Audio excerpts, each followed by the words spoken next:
के राज में बांग्लादेश में बहुत ही हालात ख़राब है। आज सभी जनता बांग्लादेश की इतनी नाराज़ है कि जहां अपोजिशन पार्टी शेख हसीना को डिक्टेटर बता रही थी, वहीं पूरा बांग्लादेश उन्हें डिक्टेटर घोषित कर चुका है। आज इस तनावपूर्ण स्थिति के बीच में शेख हसीना की तरफ से कुछ बड़े ही इलॉजिकल बातें भी सामने आई। वो कहती है कि जनता को इतनी प्रॉब्लम नहीं होनी चाहिए फ्रीडम फाइटर से। अगर फ्रीडम फाइटर के ग्रैंड चिल्ड्रंस को रिजर्वेशन ना दे तो किसे दे रहा। उनके सपोर्टर्स उसकी बात पर अग्री करते हैं और ये कहते हैं कि ये स्टेप उन्होंने देश की स्टेबिलिटी और इकोनॉमिक डेवलपमेंट को बनाए रखने के लिए लिए हैं।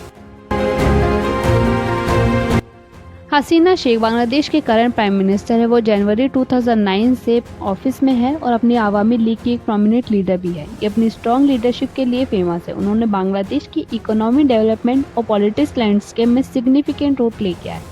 शेख हसीना, जैसा कि उन्हें अक्सर बुलाया जाता है, आज हम इन्हीं की स्टोरी के बारे में जानेंगे। तो चलिए स्टार्ट करते हैं आज की स्टोरी और जानेंगे कौन से फैसलों की वजह से शेख हसीना को डिक्टेटर घोषित कर दिया गया। हसीना शेख बांग्लादेश की करंट प्राइम मिनिस्टर। इनका जन्म 28 सितंबर 1947 को तुंगीवारा गोपालगंज डिस्ट्रिक्ट बांग्लादेश में हुआ था। वो बांग्लादेश के फाउंडिंग फादर शेख मुजीबुर रहमान और माँ बेगम फाजिल तुनीस मुसीब की बेटी है। उनका बचपन पॉलिटिक्स एनवायरनमेंट में गुजरा क्योंकि उनके पिता बांग्लादेश के फ्रीडम मूवमेंट में एक्टिवली इन्वॉल्व थे। शेख हसीना ने अपनी primary education Tungipara government primary school से की और हायर एजुकेशन के लिए वो ढाका चली गई। ढाका से उन्होंने बैचलर की डिग्री हासिल की। उनका बचपन पॉलिटिक्स के टर्मोल और चैलेंजेस से भरा रहा, खासतौर पर 1971 के बांग्लादेश लिबरेशन वॉर के दौरान। इस वक्त उनके परिवार ने बहुत मुश्किलें देखी, लेकिन उन्होंने अपने पिता के आइडियल और वैल्यू को फॉलो करते हुए अपनी पढ़ाई और पॉलिटिक्स के अवेयरनेस को कंटिन्यू रखा। शेख हसीना ने 1968 में एम ए वाजिद मियां से शादी की, जो कि एक नोटेड न्यूक्लियर साइंटिस्ट भी थे। उनके 2 बच्चे हैं, एक बेटा है साजिब वाजिद और एक बेटी है साइमा वाजिद। शेख हसीना का पॉलिटिक्स में इंटरेस्ट काफी हद तक उनके परिवार और उनके पिता शेख मुजीबुर रहमान के पॉलिटिकल लेगेसी से प्रभावित था। शेख मुजीबुर रहमान जो थे वो बांग्लादेश के फाउंडिंग फादर और पहले प्रेसिडेंट भी थे। उन्होंने इंडिपेंडेंस मूवमेंट और फ्रीडम स्ट्रगल में सिग्निफिकेंट रोल प्ले किया था। उनका परिवार हमेशा पॉलिटिकल एक्टिविटीज और डिस्कशन से घिरा रहता था, जो कि शेख हसीना के बचपन पर गहरा असर डालता है। 1975 में शेख मुजीबुर रहमान और उनके परिवार के अधिकतर मेंबर्स की हत्या कर दी गई। शेख हसीना और उनके छोटी बहन शेख रेहाना जर्मनी में एक्साइल में रहने लगी। इस घटना ने उनके अंदर अपने पिता के सपनों को पूरा करने और बांग्लादेश की भलाई के लिए काम करने का प्रॉमिस को और भी ज़्यादा मजबूत कर दिया। एक्साइल के दौरान भी शेख हसीना ने अपनी पॉलिटिकल एक्टिविटी और इन्वॉल्वमेंट को कंटिन्यू रखा। 1981 में आवामी लीग ने उनको लीडर चुन लिया और इस डिसीजन के पीछे एक मेजर रीज़न ये था कि शेख हसीना अपने पिता के पॉलिटिकल आइडियोलॉजी और उनके विज़न को अच्छी तरह समझती थी और उन्हें आगे बढ़ाने के लिए प्रतिबंधित थी। 1985 तक उनको 4 बार हाउस अरेस्ट भी किया गया था। 1986 में उन्होंने पहली बार पार्लियामेंट में इलेक्शन भी लड़े और जीते। 1991 के जनरल इलेक्शन में उन्होंने अपोजिशन लीडर के रूप में काम किया और उनकी मेहनत और डेडिकेशन के कारण 1996 में जनरल इलेक्शन में आवामी लीग में जीत हासिल कर ली और शेख हसीना पहली बार बांग्लादेश की प्राइम मिनिस्टर भी बनी।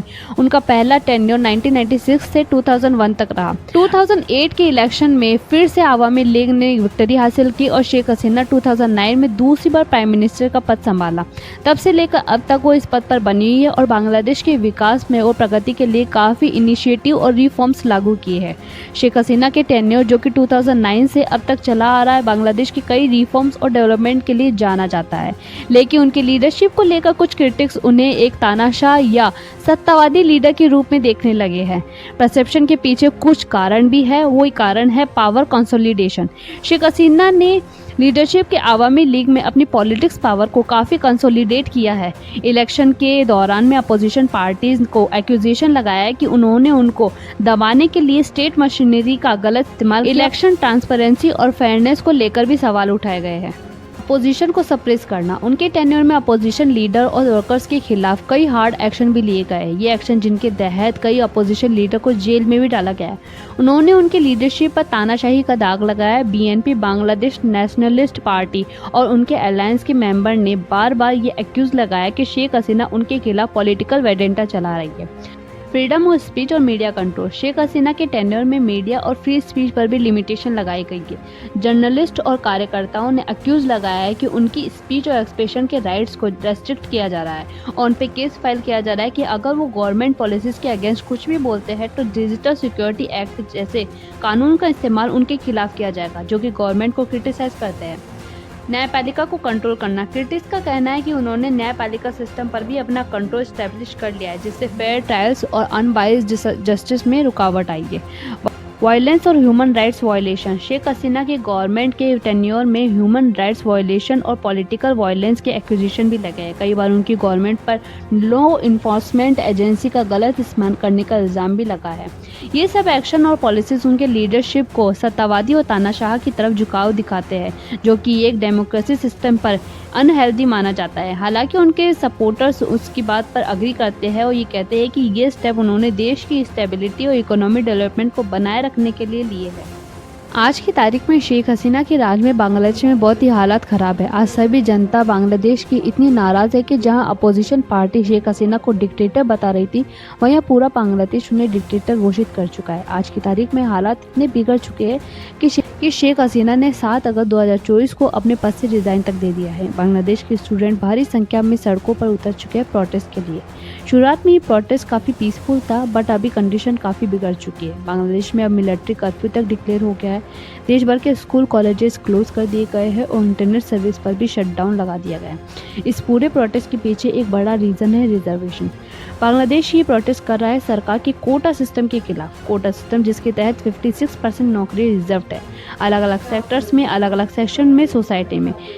इट मीन्स ओनली 44% नौकरियां मेरिट के बेसिस पर मिल सकती है। ये सिस्टम इंडिया से डिफरेंट है बिकॉज ये मेजॉरिटी ऑफ रिजर्वेशन कास्ट के लिए नहीं है, बल्कि फ्रीडम फाइटर के बेसिस पर है। बट 1997 में ये फ्रीडम फाइटर के बच्चों के लिए भी हो गई। देन 2010 में ये कहा गया कि फ्रीडम फाइटर के बच्चों को भी ये रिजर्वेशन दिया जाएगा। हालांकि कोटा बाकी के सेक्शन के लिए चेंज हुआ, बट इनकी परसेंट 56% तक चली गई। इसके खिलाफ आवाज़ पहले भी उठाई गई थी। तब 2018 में बांग्लादेश की सरकार ने ये सर्कुलर इशू किया कि फर्स्ट क्लास और सेकंड क्लास की जॉब के लिए ये कोटा सिस्टम हटा दिया जाएगा।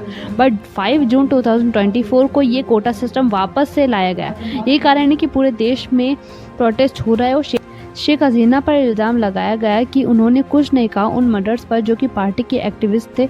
इस तनावपूर्ण स्थिति के बीच में शेख हसीना की तरफ से कुछ बड़े ही इलॉजिकल बातें भी सामने आई। वो कहती है कि जनता को इतनी प्रॉब्लम नहीं होनी चाहिए फ्रीडम फाइटर से। अगर फ्रीडम फाइटर के ग्रैंड चिल्ड्रंस को रिजर्वेशन ना दे तो किसे दे, रजाकार को। उनके ये रवैये और बातों ने प्रोटेस्टर को और भी ज़्यादा भड़काने का काम किया है। हालात इतने ज़्यादा बिगड़ चुके हैं कि शेख हसीना ने अपना भाषण दे रही थी और प्रोटेस्टर की भीड़ अचानक से वहाँ आती है, जहां शेख हसीना को अपनी जान बचाकर भागना पड़ा। प्रोटेस्टर ने शेख हसीना के फादर शेख मुजीबुर रहमान की मूर्ति को भी तोड़ दिया है। शेख हसीना को कई दिनों पहले ही ये समझ में आ गया था कि देश की कमान उनके हाथों से निकल चुकी है। बांग्लादेश के अखबार प्रथम आलो के मुताबिक प्राइम मिनिस्टर शेख हसीना ने रिजाइन देने के बाद में अपनी छोटी बहन शेख रेहाना के साथ मिलिट्री हेलीकॉप्टर से भारत में आ गई है। हसीना के प्रोटेस्टर को भड़काने वाली बातों में ये भी शामिल है कि उन्होंने कहा कि जो लोग हिंसा कर रहे हैं वो छात्र नहीं है बल्कि आतंकवादी है जो कि देश को अस्थिर करना चाहते हैं। मैं देशवासियों से अपील करती हूँ कि वे इन आतंकवादियों को रोकने के लिए एकजुट हो जाए। अब शेख हसीना जो कि दिल्ली में है, ब्रिटेन जाने की उम्मीद लगाए बैठी है, पर ब्रिटेन सरकार ने साफ साफ ये कह दिया है कि शेख हसीना भारत में है और वहीं पर शरण ले। शेख हसीना की बेटी साइमा वाजिब है, वो दिल्ली में रहती है और शेख हसीना अपनी बेटी के साथ रह सकती है। अब भी कंडीशन के अकॉर्डिंग शेख हसीना को ब्रिटेन जाने की उम्मीद टूटती नजर आ रही है, जैसा कि वहां से संकेत मिल रहे हैं। चुनाव में भाग लेते हुए घोषणा पत्र में हसीना ने जो दावा किया है उसके मुताबिक उनकी नेटवर्थ लगभग 3.14 करोड़ रुपए है। बांग्लादेश में वैसे बांग्लादेशी टका मुद्रा चलती है जिसमें ये रकम 4.36 हो जाती है। एफिडेविट की माने तो हसीना की ज़्यादा कमाई का स्रोत खेती किसान है। उनके पास देश में 6 एकड़ ज़मीन है और मछली पालन की जगह भी है। इससे होने वाली कमाई हर चुनाव में बढ़ रही है। इसके अलावा बांग्लादेश की पूर्व प्रधानमंत्री को सालाना लगभग 10 लाख रुपए मिलते हैं। अब इस सैलरी पर रोक लग जाएगी, लेकिन ये उनकी नेटवर्थ से काफ़ी छोटा हिस्सा है। व्हीकल्स की बात करें तो हसीना के पास में एक कार है जो कि तोहफे में मिली है। इसके अलावा उनके पास 2 कारें और हैं जिनकी कीमत 40 लाख रुपए बताई जा रही है। जैसा कि ज़्यादातर हाई प्रोफाइल राजनीतिक हस्तियों के साथ दिखता रहा है, कथित तौर पर हसीना के पास में जो देश और बाहर की प्रॉपर्टी भी है। अलग अलग रिपोर्ट्स के मुताबिक हसीना के पास में रियल एस्टेट की कीमत $18 मिलियन से कुछ ज़्यादा होगी, जिसमें बांग्लादेश ही नहीं सिंगापुर और दुबई में भी ज़मीनें हैं। सिलहट में एक और फैमिली हाउस है जिसकी बाजार वैल्यू 1 मिलियन होगी। कॉक्स बाजार में लगभग $5 मिलियन का वेकेशन हाउस भी है। इसके अलावा भी हसीना या उनके करीबियों के नाम संपत्ति है। इनमें से कुछ आवासीय और कुछ व्यावसायिक प्रॉपर्टीज भी है। इलेक्शन के दौरान जारी एफिडेविट में हसीना ने अपनी आय का ज़्यादातर स्रोत खेती, किसानी और पशुपालन को बताया है। साल 2022 में इससे उन्हें लगभग 78 लाख रुपए का मुनाफा हुआ है। तो ये है शेख हसीना की कहानी, जहां शेख हसीना ने लोगों के मन में प्यार और सम्मान भरा था, वहीं अब इस सम्मान ने विद्रोह का रूप ले लिया है। आपको ये वीडियो कैसा लगा कमेंट करके ज़रूर बताइएगा। वीडियो पसंद आए तो लाइक कमेंट ज़रूर कीजिएगा। अगर चैनल पर नए हैं तो प्लीज़ चैनल को सब्सक्राइब ज़रूर कीजिएगा। Thank you so much for watching this video. Thank you, bye.